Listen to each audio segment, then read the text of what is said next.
Columnist with the 93rd edition of WrestleRant here today with, of course, your host, Bleacher Report, featured columnist double three, Graham GSM Matthews, here today to review tonight's electric WWE Survivor Series 2012 pay-per-view event, and a fantastic show it was, of course, while I'm wearing my patented Nexus armband, which I'll explain the significance of later in this video. Now, to kick off the show, we had the pre-show match between the 3MB and the team of Zack Ryder and Santino Marella. It was originally scheduled to be Zack Ryder and Santino Marella against the 3MB.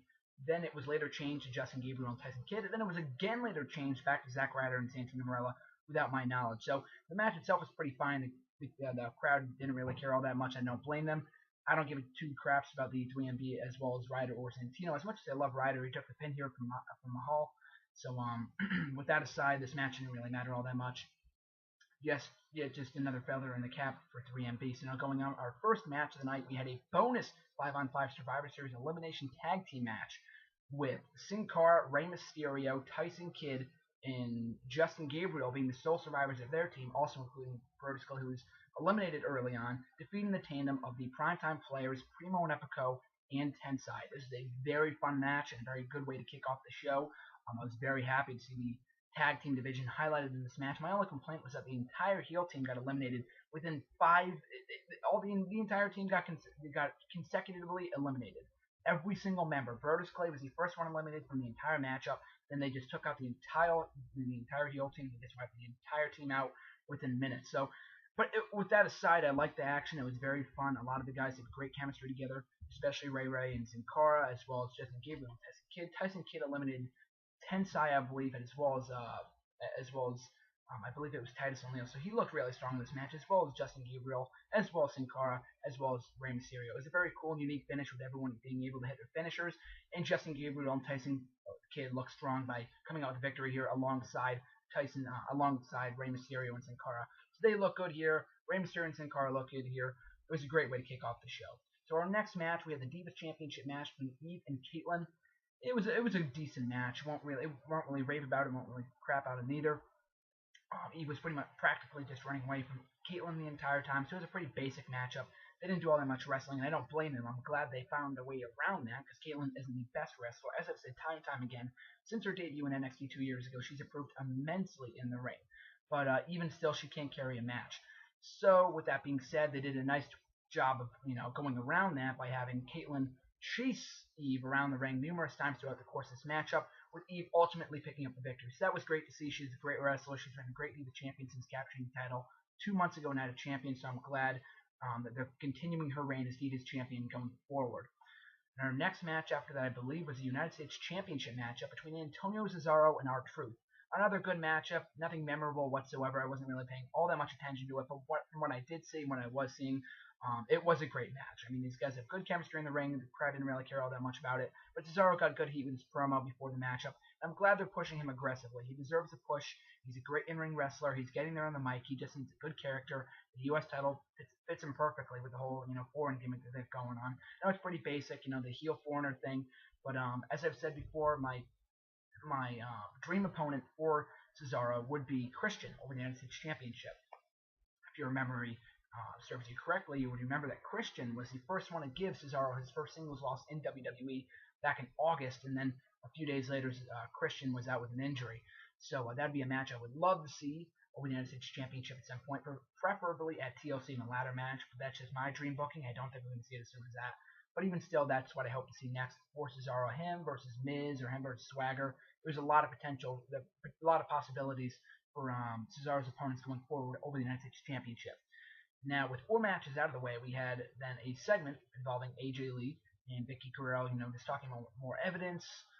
It was a little better than the past segments that we've seen on Raw in recent weeks. It was a bit more entertaining. AJ was just showing, some humorous pictures of Vicky Guerrero alongside, Jer and whatnot. Photoshops, of course. But even still, the segment was okay.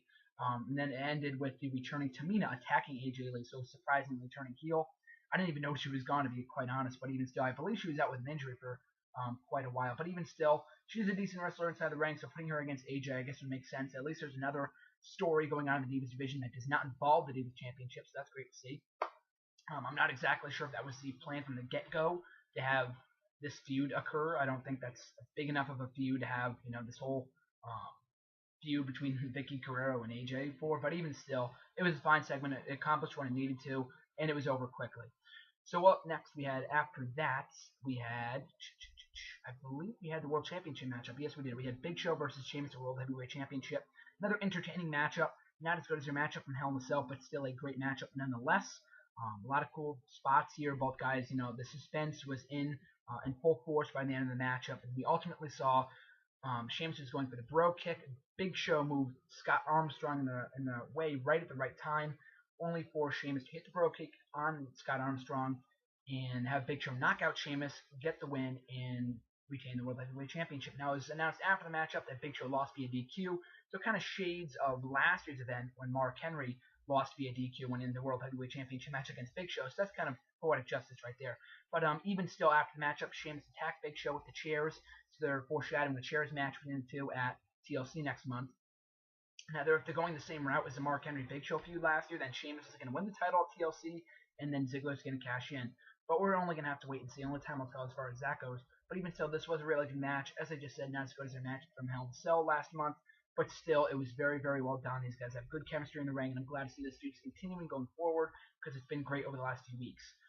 Up next, we have the 5-on-5 tag team elimination match that we see every single year at Survivor Series with Team Ziggler going over. A surprising turn of events. I had Team Foley down in this one, and it would be a common trend throughout the night that every single heel would win their match throughout the course of this night, with the exception of the first match. And that was pretty surprising as well, especially one of the big four pay-per-views. But that aside, this was a very solid match, kind of dull and uninteresting, uninspiring in the first few moments, and then the first few eliminations. Didn't really care all that much about that. But in the down the stretch, it was very, very well done. I was surprised to see Miz out so early. I think Del Rio took out Miz, so maybe that's foreshadowing a feud between the two at TLC. That would be pretty cool, especially since they faced off at TLC last year with the inclusion of CM Punk in that TLC match for the WWE title. So that'd be pretty cool. But we saw Miz get out, who didn't show any signs of tension or dissension or whatever with Orton, so I assume that he's staying heel. So Orton eliminates Del Rio after reversal of the cross arm breaker, hits the RKO on Del Rio, eliminates him. It goes through the RKO on Ziggler. Ziggler reverses. Ziggler hits a zigzag. Orton kicks out. Now, a few minutes later, Orton's going to go through the RKO again on Ziggler. He's taunting for it. Instead, goes through the punt kick instead, which we all know is banned, so we know that he wasn't going to connect with it. And as he's going for it, Ziggler connects with the super kick. Beautifully done. Ziggler picks up the clean victory here. This is another very solid match here.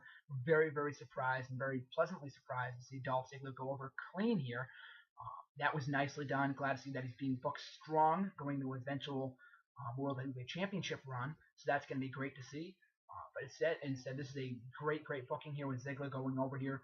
I would have preferred to see Miz win, but even still, this is a better finish with having Ziggler go over Orton, who looks strong in defeat.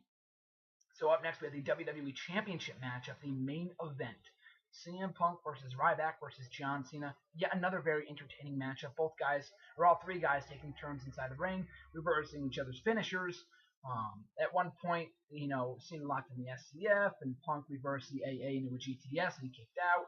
And, hitting the shell shock, and he kicks out, and whatnot. It was awesome. Very, very well done. Another great matchup. Similar to what we saw at SummerSlam with Cena, Punk, and Show. Just this one is a little bit better, since Ryback is a better worker than Show in my personal opinion. But even still, this was a great match, very entertaining. Then the finish came. I can't remember exactly, but Ryback was about to put Punk away for the championship. I believe he took Cena off or something along those lines. But then three men came out from the crowd, attacked Ryback. I had no idea who these guys were. They were all dressed in black. They were unidentified.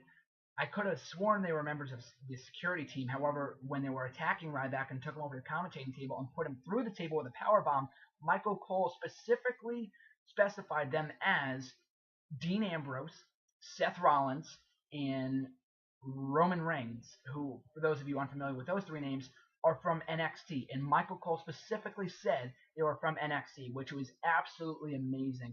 Words cannot describe my markout moment from when that occurred. Very, very happy to see Dean Ambrose back on the main roster. I mean, same with Seth Rollins and Roman Reigns. These guys are great talents down the NXT roster. Michael Cole, or no other commentator, no one else in my personal opinion, or as far as I've seen, has mentioned NXT in quite some time since it moved to the developmental territories or whatever, not on the website anymore, since it became irrelevant, basically. So this was absolutely amazing.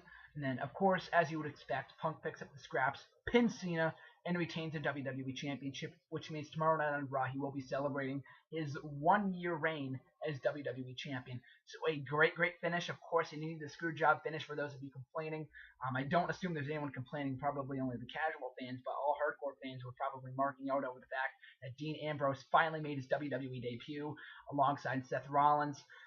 I haven't been the one to been complaining or, continuously ranting on Dean Ambrose, to debut in WWE. I'm not all that familiar with his work, but even still, from what I've seen over the past year, this guy has all the tools to debut.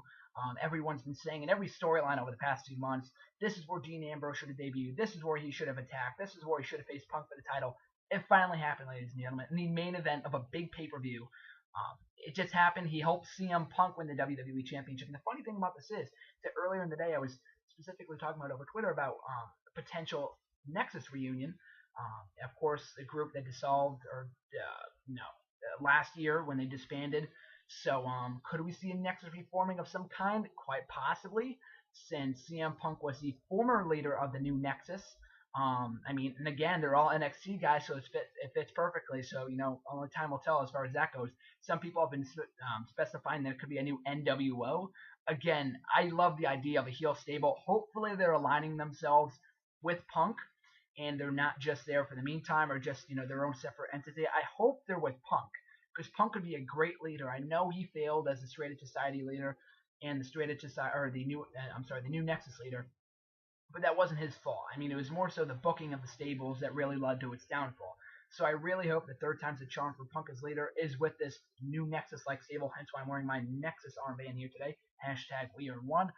With all that being said, a fantastic finish to a very strong show. Thoroughly enjoyed the entire show. I know the first hour wasn't all that exciting, but it really picked up the pace down the stretch with the 2 World Championship matches, which were both very entertaining, and the 5-on-5 tag team match, which was also very, very well done. Great booking in that match. The first match was very, very fun. The Divas title match and the US title match, also both great matches, or good matches, I should say, with the right outcomes. The pre-show didn't really care all that much about, but it was fine to begin with. It wasn't all that bad anyway. And the AJ Lee segment accomplished what it needed to. So overall, as I just said, a very entertaining and enjoyable show. Really looking forward to where they go from here. There's a lot of potential possibilities, like what they're going to do with the Sheamus Big Show feud. Who's going to be Cesaro's next opponent. And of course, the big question coming out of this, will they align with CM Punk? Will this new mysterious group align with CM Punk? So I'm really looking forward to it. Hopefully you guys enjoy the show as well. And of course, if you guys like this video or whatnot, make sure to hit me up on Twitter at @SeymourSquash_GSM. Make sure to check out my Bleacher Report review on Bleacher Report, of course, and on nexterwrestling.weebly.com, my personal website for all my thoughts on the show, my full thoughts on the show in written form. And of course, make sure to subscribe as well. Really do appreciate that. And as I said, hopefully you guys enjoyed the show. Make sure you enjoy Raw on Monday night and enjoy the rest of your week as well. And this is GSM signing out. Till next time, guys.